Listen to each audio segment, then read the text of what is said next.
Disclaimer: Mutual fund investments are subject to market risks. Read all scheme related documents carefully. Mutual fund முதலீடுகள் பங்குச் சந்தை அபாயங்களுக்கு உட்பட்டவை. முதலீடு செய்யும் முன் முதலீட்டு ஆவணங்களை கவனமாக படிக்கவும். வணக்கம்.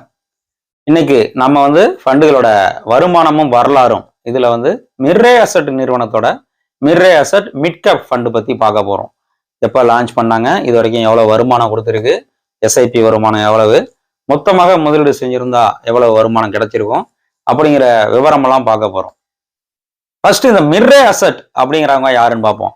ஏன்னா இப்ப பேரு ஒரு இந்தியன் பேர் மாதிரியே தெரியலையே அப்படின்னு நீங்க நினைக்கிறது ரொம்ப கரெக்ட் தான். இந்த மிர்ரே அசெட் நிறுவனம் அப்படிங்கிறது தென்கொரியாவை சேர்ந்த ஒரு ஃபைனான்சியல் மேனேஜ்மெண்ட் நிறுவனம். இது ஒரு எம்என்சி மல்டிநேஷனல் கம்பெனி. உலகம் பூரா இவங்க இந்த மணி மேனேஜ்மெண்ட் தொழிலில் ஈடுபடுறாங்க. இது ஒரு மிகப்பெரிய நிறுவனம். இந்த மாதிரி மணி மேனேஜ்மெண்ட் செய்யும் அந்த அசெட் மேனேஜ்மெண்ட் கம்பெனிகள் லிஸ்ட்ல உலகின் மிகப்பெரிய 500 கம்பெனிகள்ல இதுவும் ஒன்று. 292வது ரேங்க்ல இருக்கு. அவ்வளவு பெரிய நிறுவனம் இது. பொதுவாக முதலீட்டாளர்கள் ஒரு சிலர் சுதேசியா இருப்பாங்க. நாங்க இந்தியன் நிறுவனங்கள்ல தான் போடுவோம் அப்படின்னு சொல்லி நிறைய பேர் இருப்பாங்க. ஒரு சிலர் அரசு நிறுவனங்கள்ல மட்டும்தான் முதலீடு பண்ணுவோம், சேஃப்டி அப்படின்னு நினைப்பாங்க. ஆனா இதெல்லாம் வருங்காலத்துல அதெல்லாம் அப்படியெல்லாம் இருக்க முடியாது. ஏன்னா எம்என்சி நிறுவனங்கள் அப்படிங்கிறது அப்படிதான், கொஞ்சமா தான் உள்ளுக்குள்ள வருவாங்க. எந்த நாட்டிலையும் சரி கொஞ்சமா வருவாங்க. அப்புறம் கொஞ்சம் கொஞ்சமா உள்நாட்டில் இருக்க நிறுவனங்களை மொத்தமா வாங்கி அவங்க கோலை வச்சு ஆரம்பிச்சிருவாங்க. உதாரணத்துக்கு சொல்லணும்னா, நம்ம Anil Ambani Reliance mutual fund நிறுவனத்தை நடத்திட்டு இருந்தார் இல்லையா. அப்புறம் அவர் கொஞ்சம் நஷ்டம் ஆகும். இந்த ரிலையன்ஸ் மியூச்சுவல் ஃபண்ட் நிறுவனத்தை வேற ஒரு நிறுவனத்துக்கு வித்துட்டாரு. அது இப்போ ஒரு ஜப்பான் நிறுவனம் வாங்கி அதுதான் நிப்பான் மியூச்சுவல் ஃபண்டா இருக்கு. அந்த மாதிரி எம்என்சிகள் ரொம்ப வேகமா வளருவாங்க. நீங்க ஒரு சுதேசி சிந்தனையோட இருந்துகிட்டு அதுலலாம் முதலீடு பண்ண மாட்டேன் அப்படின்னு இருந்தீங்கன்னா கொஞ்சம் இழப்பு ஆகி போயிடும். மிர்ரே அசெட்டுங்கிறது ரொம்ப அருமையா மேனேஜ்மெண்ட் பண்ணிட்டு இருக்காங்க. இந்தியாவில் ஃபண்டெல்லாம் நல்லா மேனேஜ் பண்றாங்க. அவங்க இந்தியாவுக்கு வர்றதுக்கு முன்னாடியே இங்க நல்லா இருந்த ஹெச்டிஎஃப்சி, ஐசிஐசிஐ, நிப்பான் இந்தியா இது போன்ற நிறுவனங்களோட நல்லா போட்டி போடுறாங்க. போட்டி போட்டு முதலீட்டாளர்களுக்கு நல்ல வருமானத்தை பெருக்கி கொடுக்குறாங்க. அவங்களோட இந்த மிர்ரே அசெட் மிட் கேப் ஃபண்ட் அப்படிங்கிறத 29 ஜூலை 2019 லான்ச் பண்ணாங்க. இன்றைக்கு அதோட சொத்து மதிப்பு எவ்வளவு இருக்கு அப்படின்னு சொன்னா 13,815 கோடி ரூபாய் இருக்கு.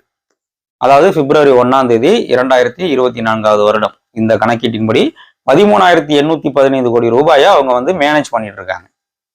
2019 இருந்து இன்றைய தேதி வரைக்கும் வருடத்திற்கு 27.85% வருமானம் கொடுத்திருக்காங்க. ஒவ்வொரு வருஷத்துக்கும் 27.85% சம்பாரிச்சு கொடுத்திருக்கு இந்த ஃபண்டு. அதுவே நீங்க எஸ்ஐபி மூலமா முதலீடு பண்ணிட்டு வந்திருந்தீங்கன்னா உங்களுக்கு 30.48% வருமானம் கிடைச்சிருக்கும் வருடத்திற்கு. ஏன்னா எஸ்ஐபியில ஏறும் போதும் வாங்குறோம், இறங்கும் போதும் வாங்குறோம், ஒரு நல்ல ஆவரேஜ் கிடைக்கும் இல்லையா. அதனால சாதா வருமானத்தை விட எஸ்ஐபியில கொஞ்சம் கூடுதல் வருமானம் கிடைக்கும். போன ஒரு வருஷத்துல எவ்வளவு வருமானம் கொடுத்துருக்காங்க அப்படின்னா பயங்கரமா இருக்கும். 43.17% வருமானம் கொடுத்துருக்காங்க. ஏன்னா பங்கு சந்தைகள் அவ்வளவு வேகமா வளர்ந்துச்சு. உங்களுக்கே தெரியும், நிப்டி, சென்செக்ஸ் எல்லாம் எங்கேயோ போயிருச்சு. நிப்டி எல்லாம் நேற்று 22,000 புள்ளிகளை தொட்டுருச்சு. 43.17% ஒரே வருஷத்துல வருமானம் கொடுத்துருக்கு. பாத்துக்கங்க, பயங்கரமா இருக்கு. கடைசி 3 வருஷத்துல பார்த்தோம் அப்படின்னு சொன்னா வருடத்திற்கு 27.73% வருமானம் கொடுத்துருக்கு. இந்த ஃபண்ட் ஆரம்பிச்ச காலத்துல இருந்து எஸ்ஐபியில நீங்க ஒரு 10,000 போட்டுக்கிட்டே வந்திருந்தீங்க அப்படின்னா மாதம் இது வரைக்கும் நீங்க 4,80,000 கட்டியிருப்பீங்க. அது இன்றைக்கு எவ்வளவு வளர்ந்து இருக்கு அப்படின்னு சொன்னா 8,65,730 ரூபாயாக வளர்ந்துருக்கு. இதுதான் வருடத்திற்கு 30.48% வருமானம் கொடுத்திருக்கு. இந்த ஃபண்டை எப்படி மேனேஜ் பண்றாங்க அப்படின்னு சொன்னா, இந்த ஃபண்டுல மொத்தம் 70 ஸ்டாக் வச்சிருக்காங்க. 70 நிறுவனத்தின் பங்குகளை வச்சிருக்காங்க. அதுல ஜியண்ட் நிறுவனங்கள் சொல்லுவோம், மிக மிக மிக பெரிய நிறுவனங்களின் பங்குகள்ல 8.91% முதலீடு செஞ்சிருக்காங்க. லார்ஜ் கேப் அப்படின்னு சொல்லப்படக்கூடிய பெரிய நிறுவனங்கள்ல 17.24% முதலீடு செஞ்சிருக்காங்க. மீடியம் சைஸ் அதாவது மிட் கேப் நிறுவனங்கள்ல 65.55% முதலீடு செஞ்சிருக்காங்க. ஸ்மால் கேப் அதாவது மிகச்சிறிய நிறுவனங்கள்ல 8.3% முதலீடு செஞ்சிருக்காங்க. இப்படி அவங்க போர்ட்போலியோவை giant, large, mid cap, small cap அப்படின்னு கொஞ்சம் அழகா பிரிச்சு ரிஸ்க் எடுத்து நல்லா வருமானம் பண்ணி கொடுக்குறாங்க. இது ஒரு அருமையான ஃபண்டு. அதாவது ஒரு 5 வருடத்துக்கு மேலாச்சும் நீங்க டைம் கொடுக்கணும். அப்படி 5 வருடத்துக்கு மேல ரிஸ்க் எடுக்கவும் தயாரா இருக்கிறவங்க இந்த ஃபண்டுல முதலீடு செய்யலாம். நல்லா முதலீடு செய்ய எல்லோரும் முன்வாருங்கள். காலத்திற்கேற்ற முதலீடை தேர்ந்தெடுங்க. இந்தியாவில் பல நிறுவனங்கள் ரொம்ப வேகமா வளர்ந்துட்டு இருக்கு. உலக பணக்கார நிறுவனங்கள்ல ஒவ்வொரு நிறுவனமும் வந்து இடம் பிடிச்சுக்கிட்டே வந்துட்டு இருக்கு.